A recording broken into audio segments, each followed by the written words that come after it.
at the time, you just think, wow, this is living hell. But who's to say that that didn't develop resilience in me? Who's to say that that experience wasn't what has allowed me to be very mentally tough?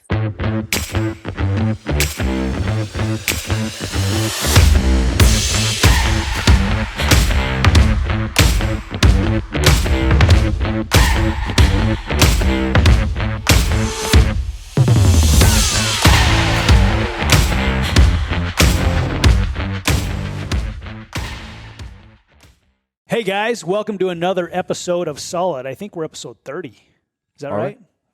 31. Yes. 31. 31. And today we had the privilege of having Ryan and Caroline Luelf on with us, good friends of ours we've known for many, many years. I've known Ryan and Caroline for, 20 plus years. And man, the way that they articulated life today was amazing, wasn't it? Yeah, I think their story, their example, their process that they went through to get to where they're at right now, I think almost anybody listening to today's podcast is going to be inspired and changed forever. I do too. Yeah, whether marriage, raising kids, business health, sports. I mean, you name it. Yeah. We covered a lot. So, this podcast today with Ryan and Caroline, I think, is the epitome of solid. Like, as we started this podcast and what we really wanted to take to the world, I really think that Ryan and Caroline today hit it out the park. Yeah, it was really good. So enjoy, and if you would like and subscribe on all the social media stuff. Feel free to comment on anything you'd like to see, and we're working on some things as well. We'd like to maybe get some events scheduled and some coaching going as well. So if that interests you, comment on that as well. We'd like to hear your thoughts and anything we can do to help anybody enhance their lives. You enhance our lives, all of you that are out there. By we pay attention to a lot of you, follow a lot of you, and we hope to return the favor in any way we can. So enjoy today's podcast and stay solid. We've known each other, Ryan and I, Ryan and Caroline has known Lexi and I since, Ryan, you came out to our office probably in 2002, 2003, right? Yeah, I think so, because that's when I started with DeBell. So I'm guessing, it would have been right around that time frame. Yeah. So it's been a long time. And you guys have had quite a journey with your lives. I think just the experiences you've had, I'm excited to kind of delve into it today, because there's everything from, we could talk about business, we could talk about health, we could talk about family stuff, whatever, wherever this leads us. But I think in any area we go here, you've got some very valuable lessons that we can learn from you, and a lot of people that are listening can really, I guess, take advantage of as far as just from your life experience. But maybe we could start off and just maybe tell us a little bit about both of your background, where you're from, just tell us who you are for everybody who's listening. All right. Well, just because typically I would go first, I'm going to let Caroline go first. So that way, then however she describes us, I'll just fill in the gaps. Go ahead, beautiful. All right. This is unusual.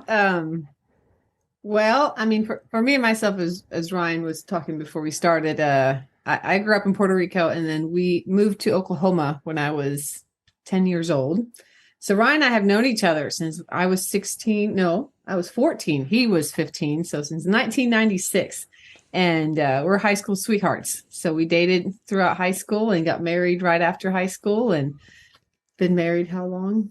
Ryan knows. 23 years in February. Yeah, 23 years. Congrats. I feel like you lived a lot of life in those 23 years, in many aspects of life. So that's when I think back about, from kids to, like you said earlier, health and cancer. And then we are very adventurous too. So we've done all kinds of adventures with our kids and in business and everything. So I don't know where you might want me to dive into, but that kind of gives you a very brief. We'll tell them how many kids we have and how old they are and where we live. And, That's true. So like I said, Ryan usually does this part, but so we have 4 kids. Our oldest is 17 in high school. And then we have a 12-year-old girl, a 10-year-old boy, and then an 11-month-old baby. He was, he's 13 months. He is 13 months. He keeps track of dates and numbers, as you can tell. But yeah, so he's what I call my 40th birthday surprise. I found out I was pregnant with him 5 days before my 40th birthday. So did you figure out what caused that exactly? Did you figure it out? Yes, Yeah, we've narrowed it down to 2 things, and if it's what I think it is, we're not stopping. So Greg Gunn would always say, right? I know you all know where I stole that from. Yeah. Exactly. He told it every single time on stage. It's a great joke. It is. Yeah. It's a great joke. Yeah, we've taken care of that. No more surprises. Woo. I was thinking I was going to be 49 and free, as in the sense of I would have adult children at 49, and now it's 59 and free. So 59 is the new 49 anyway. So it doesn't matter. Right, exactly. Yeah. So we have 4 kids. I have a few businesses. I'm a real estate agent part-time. I do that part-time because with kids and sports and activities, and play a lot of pickleball. We are pickleballers. Love the sport. It's so fun.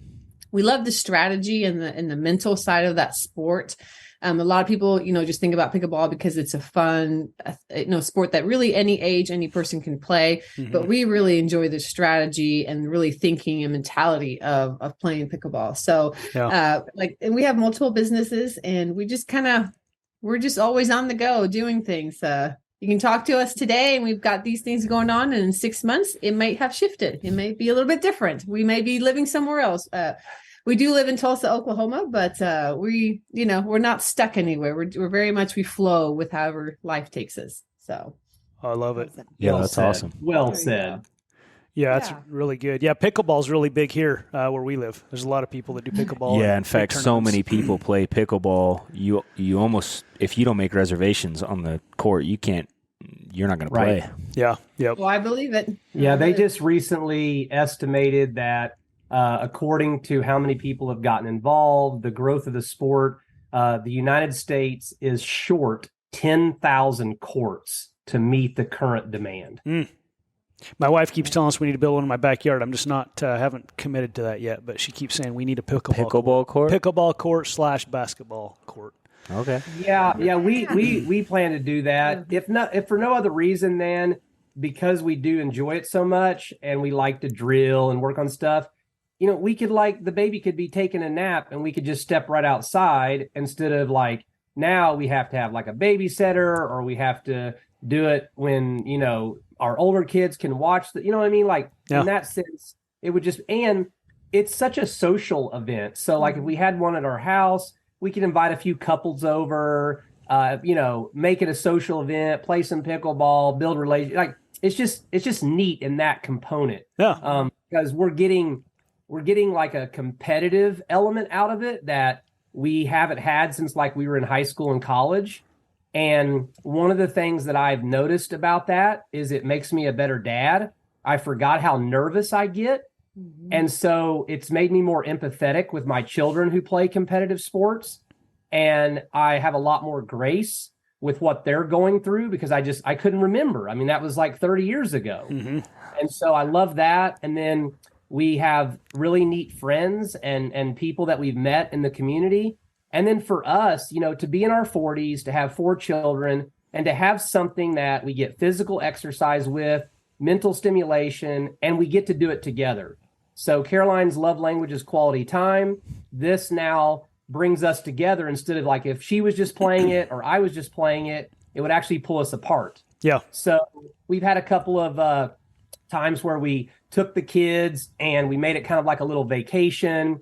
We went to Ohio and took the kids to Cedar Point because they love roller coasters and all of that. And then we played in a pickleball tournament, and then in California, my men's partner and I had qualified for nationals.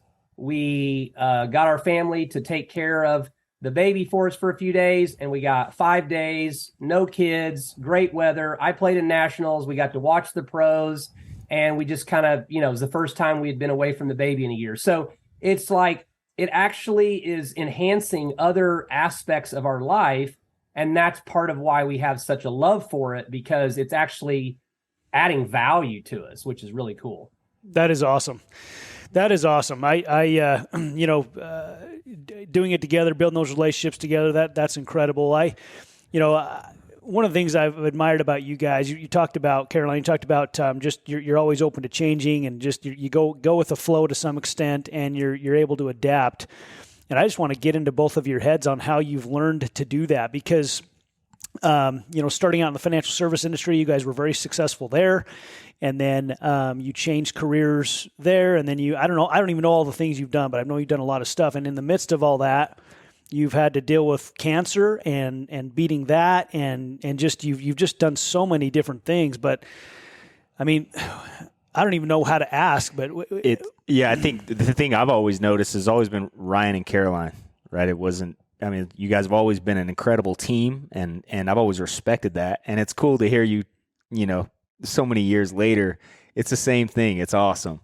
But yeah, so I guess, I don't know, it's what you're trying to say is how have you guys been such an incredible team together as going through all these changes and challenges and triumphs and everything in life? And how have you I guess, learned to adapt and change? I mean, Brian, I've seen you even with your spiritual beliefs adapt and change in ways that, you're doing.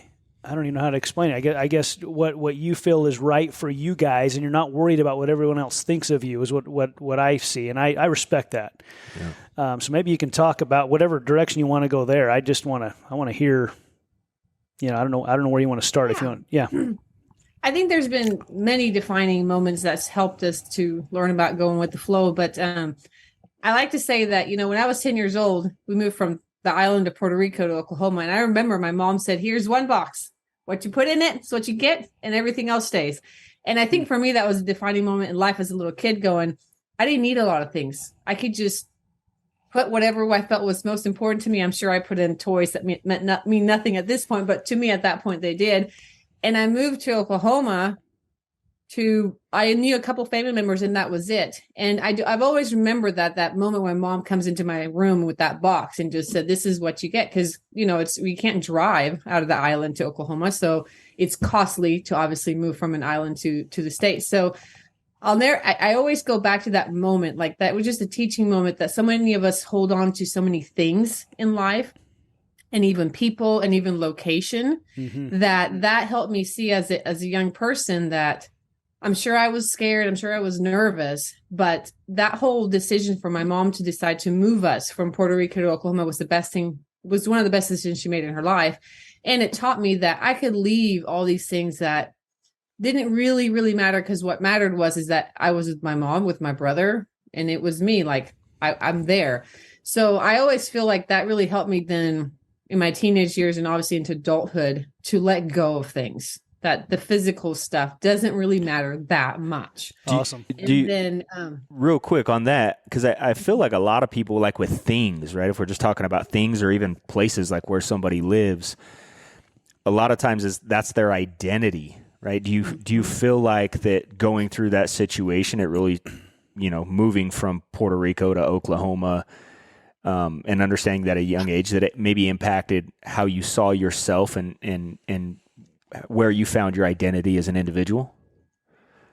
Yeah. I mean, I don't know that I was conscious of it at the time, but when I came to Oklahoma, I could just kind of redefine who I was. Yeah. I didn't have any labels from, elementary school and those things. So I think it was just kind of you don't see the blessing at the moment, you see it later. It forced me into a situation that naturally I wouldn't have put myself in, right? As a kid, I would have wanted to stay with what I knew.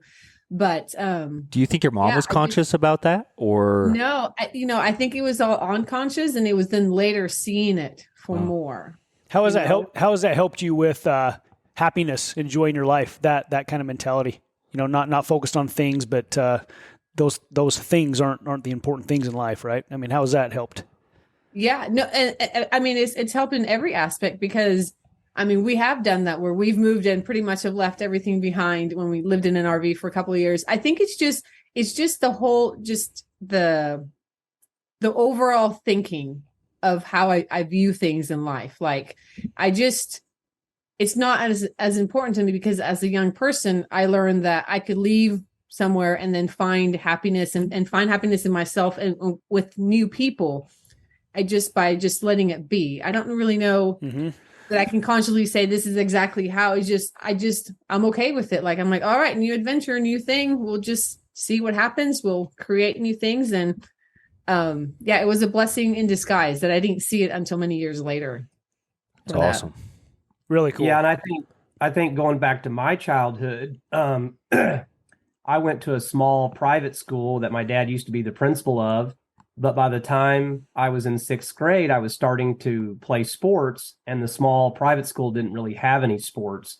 So they allowed me then to go to a bigger private school, which I know was a financial stretch for them. And I thrived and I loved it. First year, I think I even won, like, I don't know, athlete of the year in middle school or something. Well, I'm all happy, excited, great experience, the whole 9 yards. My dad, a couple years prior to that, had switched over to being in insurance business, and he got an opportunity to be promoted to a management position way out in the panhandle of Western Oklahoma, whereas I'd grown up all around Tulsa. And so we moved.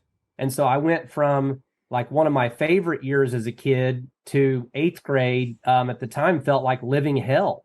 I literally remember crying multiple days, begging my parents not to make me go to school. I was small. I was being picked on. I didn't fit in. I was a city boy.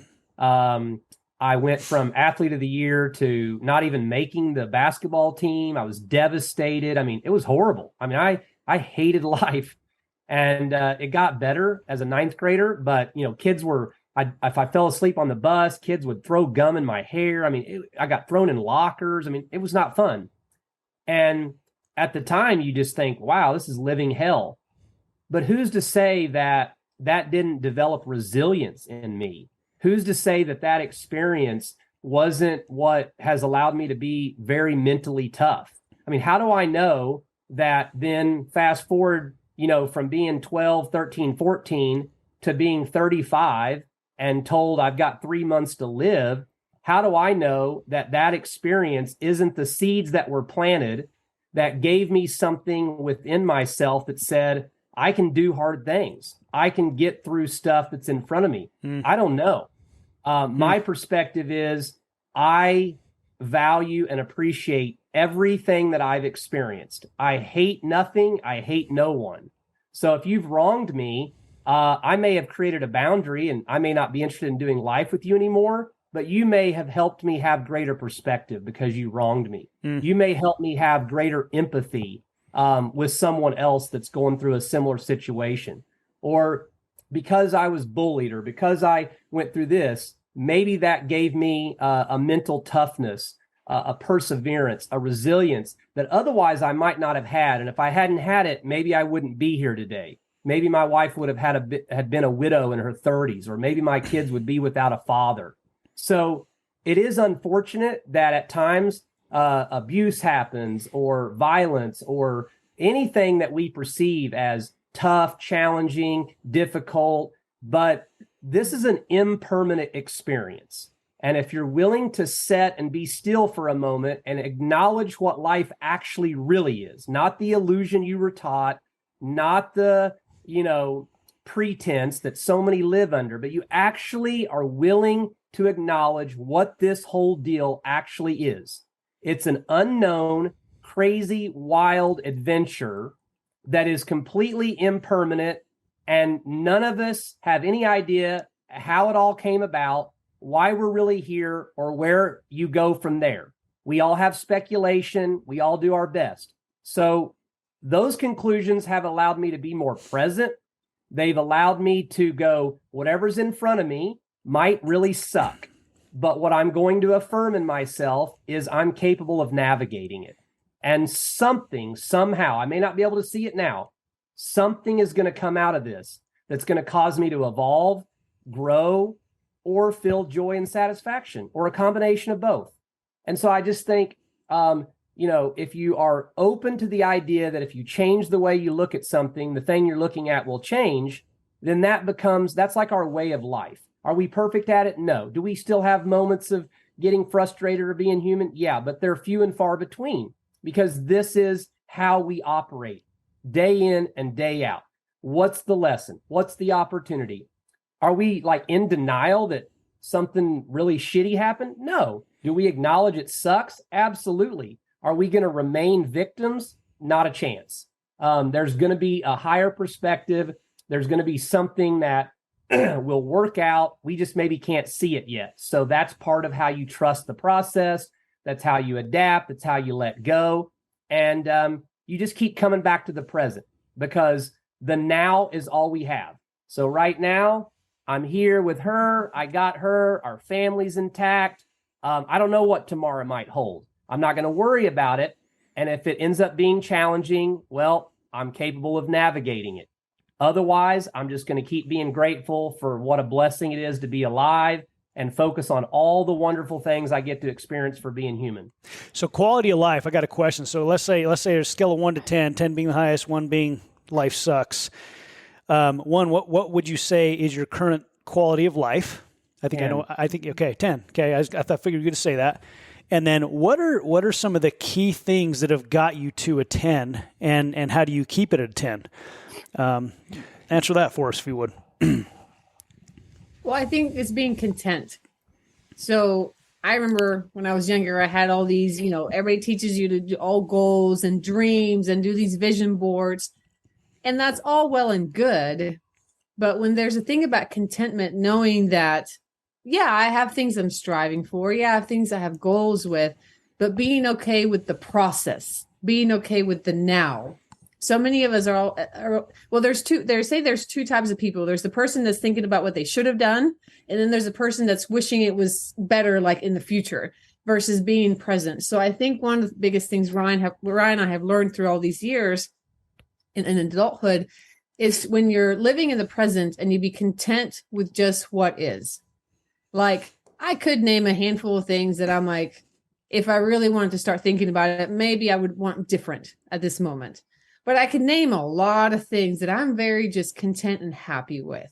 And so when we live in the now and in contentment, it doesn't matter what all these exterior things are happening. We're just okay that they'll work themselves out. And the things that are perfect right now, we're going to enjoy at the moment. Like, it's all about just how we are viewing it. Because I think... Well, I think a great example of that would be if you guys had interviewed us 6 months ago, we would have been navigating a pretty challenging storm with our 17-year-old son. Mm-hmm. He had a rough summer, probably no different than most of us at that age.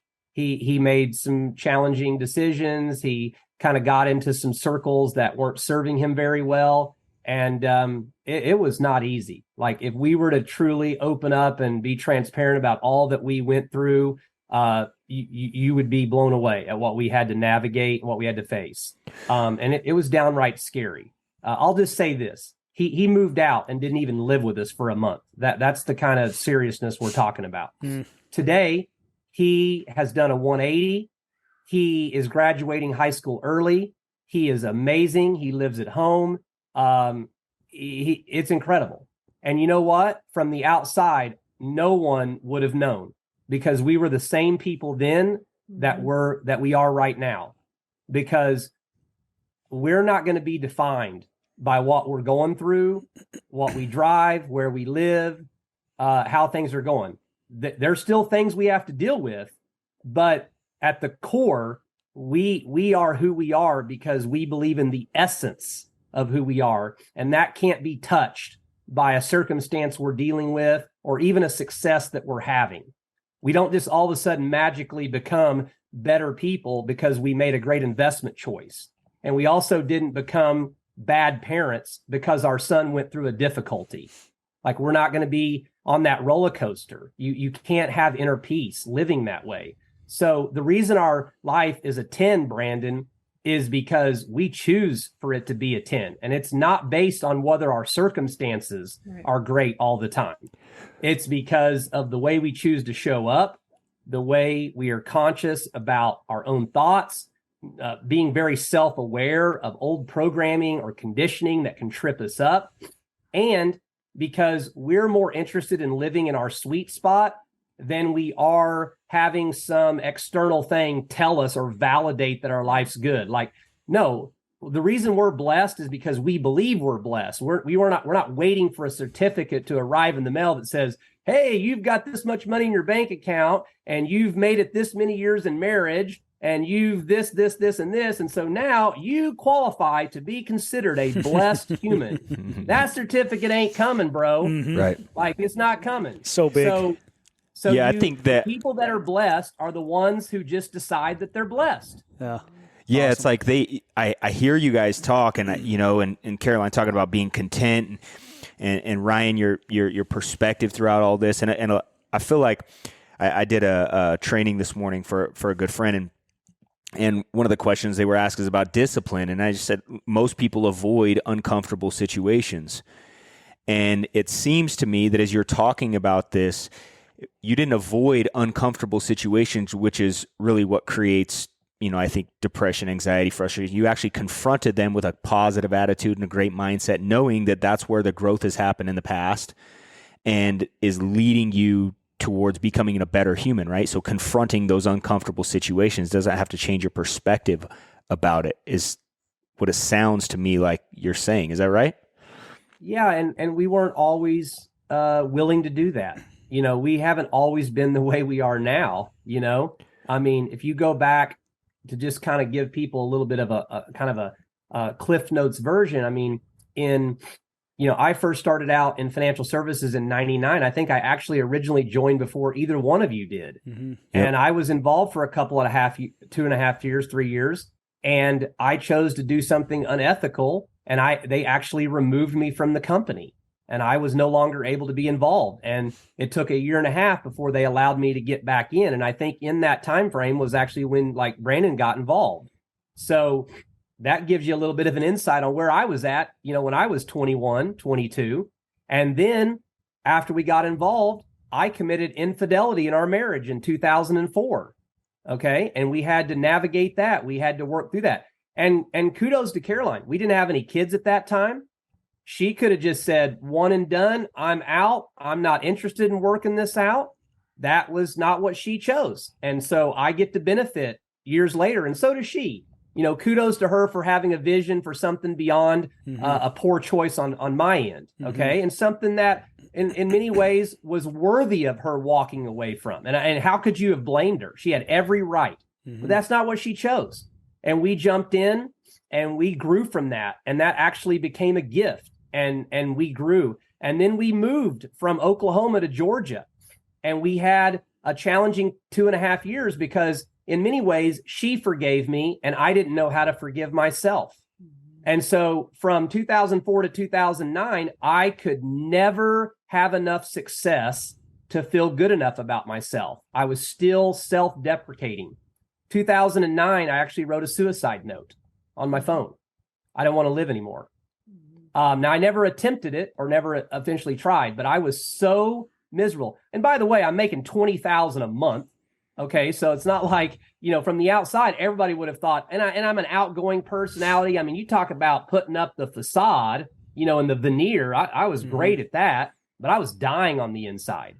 So then I go into depression. We go from $20,000 a month to, by the time we moved back to Oklahoma in 2008, within a year, we're on food stamps, okay? Because I can't pull myself, out of this slump. I basically run our business into the ground. A lot of people don't know that's really why I got out of the business was I couldn't get myself to operate. Well, then fast forward a couple of years, I kind of get out of that. I get in the car business. We kind of get back on track financially. I end up taking on a startup. It goes fantastic for a year and a half. Some things happen. All of a sudden, our great income kind of just gets diminished to almost nothing. We have to pivot. The company sues us and creates all kinds of stress. We ultimately have to agree to get out of the networking industry altogether to get them to leave us alone. We transition into real estate. And a year later, I get diagnosed with stage 4 cancer and told I have 2 to 3 months to live. Oh, and by the way, 3 kids in the middle of all that, plus a really tough miscarriage that was not easy for her to go through. Okay, and in that time frame, we probably lived, if you counted every house and apartment and having to live with family and all of that, probably moved 10 to 12 times in that time frame. How much of how much of that stress through going through all that do you think contributed to cancer? 100%. All of it. All of it. No question. Mm-hmm. Because cancer on some level, if you kind of simplify it, it's dis-ease. Right. How could you be? I wasn't at ease about anything. Mm-hmm. Money, sex, business, family, myself, nothing. And then on top of that, spiritually, and then on top of that, I lived on the SAD diet, standard American diet, wasn't exercising, so there were other components. Mm-hmm. But the ultimate root of it is, why would I go exercise when I don't feel good about myself? Why would I eat good, healthy food when I don't feel good about myself? How would I even have the financial resources to eat good, healthy food when I don't feel good about myself and I'm not working? You know what I mean? So where did the change happen? It all works together. Where did that change happen? Because I've always said our greatest struggles are almost always where the greatest growth happens, but at some point there has to be this catalyst for change. Obviously, you had all these struggles, all these challenges throughout that process. Hearing Caroline say contentment is awesome. It doesn't mean comfort, by the way. But where did that change happen? What caused it? Was it slow? Was it overnight? I mean, what happened? What changed to where you decided to go down this journey of seeking happiness? Yeah, so I think what's happened is through all those years, Ryan and I have been seekers. We went to all kinds of trainings. The business we were in obviously did a lot of trainings by default within that. But even outside of that business, we were going to self-improvement type trainings. You go, to authors that were speaking. We were seeking, how do we get beyond this? The biggest thing was that we had a very external focus. Because that's what the media drives at you. If back in the day it was TV and you were watching commercials, right now it's social media and it's the ads they put in. Everybody, even our friends and our family a lot of times does, right? Everyone's focused on the external. What going through cancer did, because Ryan's first, he had it twice. So the first time around, he did everything externally he could possibly do to heal from cancer. And he did. He externally did heal, but then it came back 6 months later. And it was like, but we've done everything we were supposed to do. We changed the diet. We changed our environment. We did all these natural and supplements and naturopathic. And we did this, and this. We did. We were doing, right? The second round of cancer opened up the opportunity to realize that everyone talks about everything you could do versus where are you at? How are you being? And I think that was the biggest shift and I got to learn that through him, through his cancer experience. I got to learn as well, is that we're so focused on the doing that we forgot about the being. In hindsight, I know I would hear it from time to time, but the doing was so much louder. The advertisement, the talks about the doing was so much louder than the little bit you'd hear about the being. So I think that was the biggest shift, is that Ryan realized during his second time of cancer was, I've done all these things. Why do I have cancer again?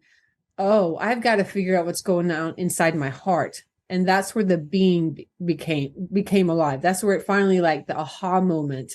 I like to refer to it as how many people understand the idea of doing their interior work. Mm-hmm. You can study any of the ancient spiritual people, philosophers, and they have one thing I've at least discovered in common: go within. The real wisdom, the real answers are in here, not out there. So once you become enlightened, aware, awakened to that concept, seek and you will find. If you buy a new black Honda Accord, guess what you start seeing everywhere? So once it became my awareness, like, oh, okay, this is an inside thing. I need to be more focused on what's going on internally. There's a metacognition, is the practice of thinking about how you think. When you start discovering how the subconscious works and that your brain wasn't even fully developed until you were 25, and you start realizing, oh, I didn't really have anything to do with why I'm this way. This happened because I was born into this family or this environment or in this part of the world. And so then now you can start to sift and sort and realize some things you picked up, nice, they're helpful, they serve you well, they're promoting health and thriving and well-being. A lot of it, not so much. So now that I'm aware, I'm able to start practicing things and letting go and changing and transforming from the inside. And you nailed it, Jeff. Pain is the portal for transformation.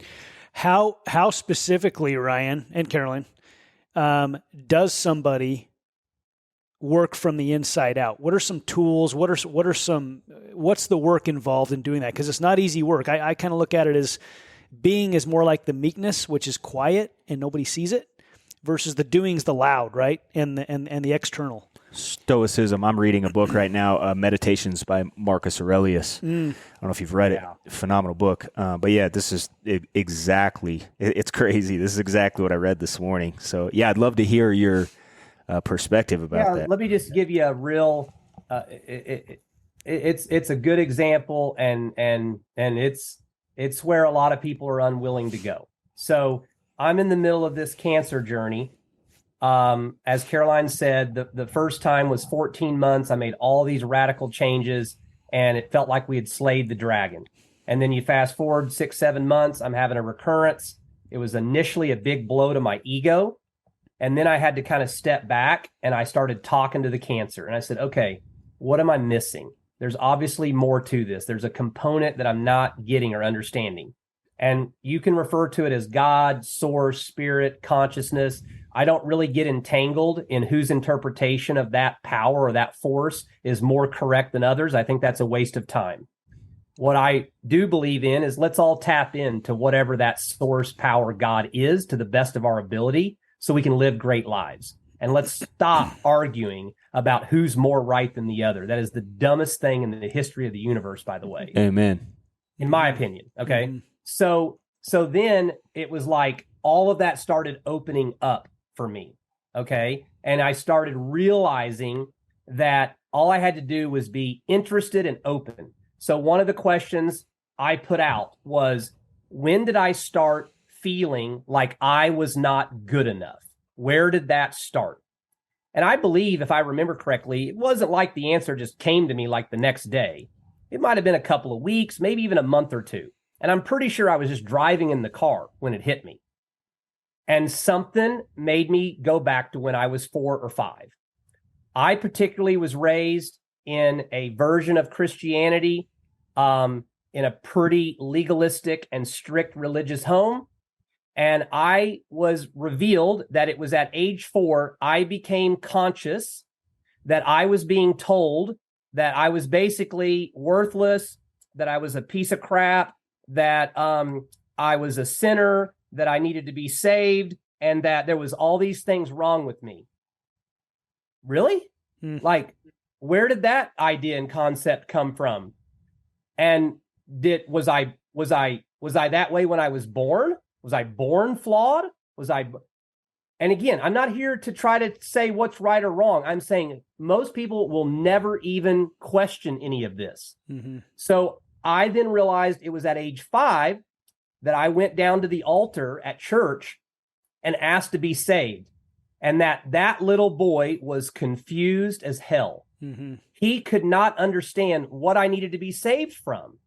I was innocent, but that was my dominant programming. And that was the day I realized I'm not good enough. I wasn't born good enough. What sins had I committed? I'm 4, I'm 5. What have I possibly done to have anybody in society say I'm not good enough? Yet that became my predominant belief system. And here I was 30 years later, and I had not been able to escape it. Wow. Now, I'm not here to tell anyone what to believe. I'm not here to judge anyone according to what they believe, but I'm telling you that sent me down a path. And in that moment, I decided nothing is off limits. Right. I think again. What? I want to keep going, but I just think a lot of people are so scared to question their beliefs. And I think it's so important to do that. That's how we build our testimonies of what we really believe is true for ourselves, right? And I really respect that about you. Totally, because people care more about who's right when they're less sure about who they are. And you know when someone, like when Ryan and Caroline are talking about internally who they are, you know it's real when they're more worried about who they are than whether or not somebody else is right. Mm-hmm. You know, powerful. Keep going. Sorry. Yeah. So, I mean, at the end of the day, I have people all the time that go, oh, no. I already got the truth in whatever category: God, money, sex, marriage. You know, it doesn't matter to me. God's a big one. Religion's a big one. And I say, well, isn't it interesting that something you believe so strongly in, you're the most afraid to examine? Yeah. Wow. And that would be the first sign to me that actually that's the area I need to examine the most. Would you say that again? That's powerful. Can you say that again? No, dude, that is powerful. You said something to the effect of, if you're not willing to question the things that you believe, I'm trying to think about how to put it again. The thing that you're most afraid to question is probably the thing you need to question the most. There you go. Right? Oh my gosh, man, that is good. Examine. You said examine. The thing you need to examine the most. Same thing. Mm-hmm. So if what I'm believing is really, truly awesome and is really full of wisdom, I should be excited to question it. Yes. I should be enthusiastic about examining it, because that's just going to then confirm what I'm already thinking. And if for some reason I find out differently, how grateful, how fortunate, how blessed will I have been to discover a counterfeit, a pitfall, a blind spot, an area that I was just simply unaware of and was going to interfere from me living my best life for whatever days I have left. So actually, I flipped it from being afraid and from being threatened by the idea that I was going to question something I had held so tightly, to actually becoming fascinated at what I might discover. Man, that's so good. Told you this was going to be a good one. Oh my gosh. So good. Yeah, it is. So good. Yeah, because as I hear you say it, this is where, I mean, you look at our society today and people are so threatened, and I think a lot of it has to do with social media, because nobody's really sure in their beliefs or willing to dig deep into them and have a good conversation about them, whether it's politics or religion or business or whatever. But when you are, it could go the opposite. It could be, man, I learned this and then I avoid a pitfall, but it could be the opposite as well, where I learned this and it gives me confirmation about, okay, the direction I'm going is the right direction. And I think with anything in life, how much that statement he said can help everybody listening.